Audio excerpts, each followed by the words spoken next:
살면서 문득 이런 질문을 던지곤 합니다. 왜 나에게만 이런 일이 생길까? 처음 본 사람인데 왜 이토록 미울까? 혹은 왜 아무리 노력해도 제자리 걸음일까? 이 질문들의 해답을 찾기 위해 우리는 보이지 않는 시간의 실타래를 따라가 보려 합니다.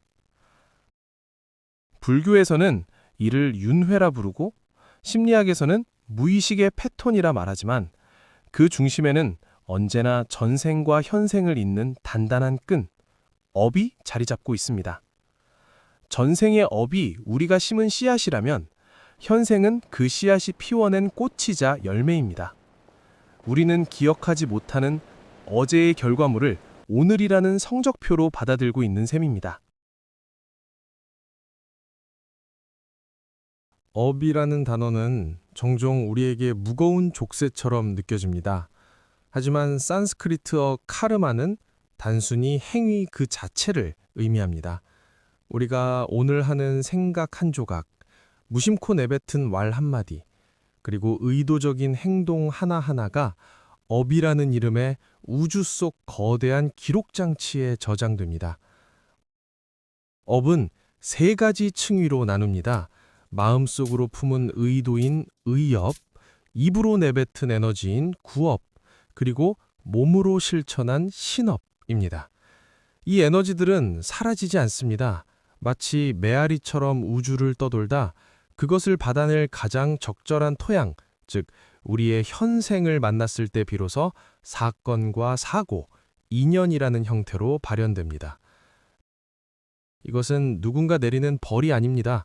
물리법칙처럼 정교한 작용과 반작용의 원리이자 스스로가 만든 에너지의 관성일 뿐입니다.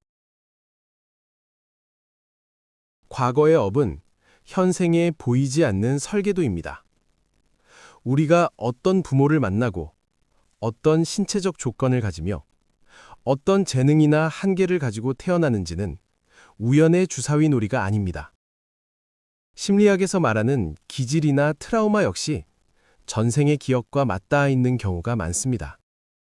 이유 없이 물을 무서워하거나 특정 시대의 옷차림의 향수를 느끼는 것, 혹은 처음 가본 장소에서 강렬한 데자뷰를 경험하는 것은 영혼의 데이터베이스에 저장된 과거의 기록이 활성화되는 순간입니다. 업은 우리의 성격이 되고, 성격은 선택이 되며, 그 선택은 우리가 운명이라 부르는 길을 만들어냅니다. 실제 상담 현장에서 만나는 사례들은 업의 원리가 얼마나 정교하게 작동하는지를 잘 보여줍니다. 먼저 인간관계를 살펴볼까요? 직장 상사로부터 지독한 가스라이팅과 괴롭힘을 당하던 30대 여성. 그녀는 상사의 얼굴만 봐도 숨이 막히는 공포를 느꼈습니다. 상담을 통해 확인된 전생에서 두 사람은 전쟁터의 장군과 포로 관계였습니다. 당시 장군이었던 그녀는 포로였던 지금의 상사를 무자비하게 고문했었죠. 현생에서 상사가 표출하는 이유 없는 분노는 사실 무의식 깊은 곳에 각인된 과거의 고통에 대한 방어 기제였습니다. 그녀가 이 사실을 자각하고 마음속으로 그에게 진심 어린 사과를 전하며 업의 빚을 인정하자 상사의 태도는 몰라보게 유해졌습니다. 미움의 에너지가 이해의 에너지로 치환되는 순간이었습니다. 금전 문제 역시 마찬가지입니다. 유능한 사업가임에도 불구하고 늘 결정적인 순간에 사기를 당하거나 큰 손실을 보던 사람. 그의 전생은 타인의 눈물을 자양분 삼아 부를 축적했던 탐욕스러운 고리대금업자였습니다. 그러나 그는 생의 끝자락에서 돈 때문에 모든 사람을 잃었다는 뼈아픈 후회를 하게 됩니다. 그 강렬한 후회가 현생에서 돈은 나쁜 것 혹은 나는 가질 자격이 없다는 무의식으로 남아 돈에 대한 빗장을 걸어 잠근 것입니다. 그는 자신의 결핍이 외부의 불운이 아닌 내면의 거부였음을 깨닫고 자발적인 보시와 나눔을 통해 재물에 대한 건강한 에너지를 회복했습니다. 건강과 가족관계 또한 영혼의 외침입니다.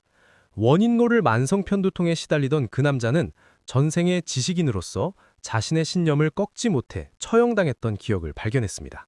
또한 유독 자신을 증오하는 어머니와의 관계에서 과거의 자신이 어머니의 소중한 것을 빼앗았던 인연임을 알게 되었습니다. 가족은 가장 가까운 곳에서 서로의 업을 가장 치열하게 닦아주는 영혼의 도반입니다. 그 남자는 통증이 올 때마다 과거의 자신을 위로하고 어머니의 독서를 정화를 위한 채찍으로 받아들이기 시작하면서 수십 년간 지속된 두통에서 해방되었습니다. 업은 바위에 새겨진 불변의 형벌이 아닙니다. 그것은 우리가 풀어야 할 숙제이며 정화될 수 있는 에너지의 흐름입니다. 상담가들은 고통의 반복을 끊어내기 위해 다음과 같은 영혼의 세탁법을 제안합니다. 그 첫 단계는 알아차림입니다. 이것이 나의 업이구나 라고 인정하는 순간 업의 구속력은 절반으로 줄어듭니다. 나에게 닥친 불행을 재수없는 사고가 아니라 내 영혼이 마주해야 할 사건으로 받아들이는 순간 업의 결박은 느슨해지기 시작합니다. 상대를 탓하던 시선을 거두어 내 내면의 반응을 살피는 것이 첫 번째 단추입니다. 그 다음은 진심 어린 참회입니다. 타인에게 준 상처를 뉘우치고 나에게 상처 준 사람을 영혼의 성장을 돕는 악역배우로 받아들이는 용기가 필요합니다. 고대의 하와이의 치유법처럼 이렇게 말해볼 수도 있습니다. 미안합니다. 용서하세요. 감사합니다. 사랑합니다. 내 잠재의식 속에 박힌 부정적 기억을 향해 말을 거는 것입니다. 나에게 상처 준 사람을 위해서가 아니라 그 인연을 맺어온 나의 과거 기억을 정화하기 위해 진심으로 뉘우치고 용서를 구하는 의식입니다. 또한 부족했던 에너지를 채우는 선업을 쌓아야 합니다. 부정적인 업의 에너지가 100이라면 200의 선업을 쌓아 그 영향을 희석시키는 방법입니다. 과거에 취했던 업이 있다면 현생에서는 배품을, 과거에 해쳤던 업이 있다면 현생에서는 봉사, 생명 존중을 실천함으로써 영혼의 장부를 흑자로 돌려놓는 과정입니다. 마지막으로 똑같은 상황에서 똑같은 반응을 보이지 않는 것, 즉 반응의 고리를 끊는 것이 진정한 해방의 시작입니다. 똑같은 상황에서 똑같은 화를 내거나 똑같은 방식으로 도망치지 않는 것입니다. 상사가 비난할 때 분노로 맞서지 않고 지금 업이 녹아내리는 중이구나 라고 생각하며 고요히 머무는 순간 수천 년을 이어온 악업의 사슬은 끊어집니다. 우리는 모두 과거라는 강물에 떠내려가는 존재가 아닙니다.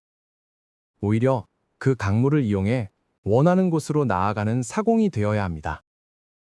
전생이 있다는 사실은 우리를 절망케 하는 것이 아니라 나에게는 아직 수정할 기회가 있다는 희망을 줍니다. 업은 운명이라는 이름의 감옥이 아니라 우리가 더 높은 차원의 존재로 거듭나기 위해 스스로 선택한 학습지입니다. 오늘 당신이 건넨 따뜻한 말 한마디, 타인을 향한 작은 배려가 당신의 다음 생을, 그리고 바로 지금 이 순간의 운명을 바꾸고 있습니다. 당신은 더 이상 과거의 노예가 아닙니다. 당신은 지금 이 순간 당신만의 위대한 우주를 창조하고 있는 운명의 주인입니다.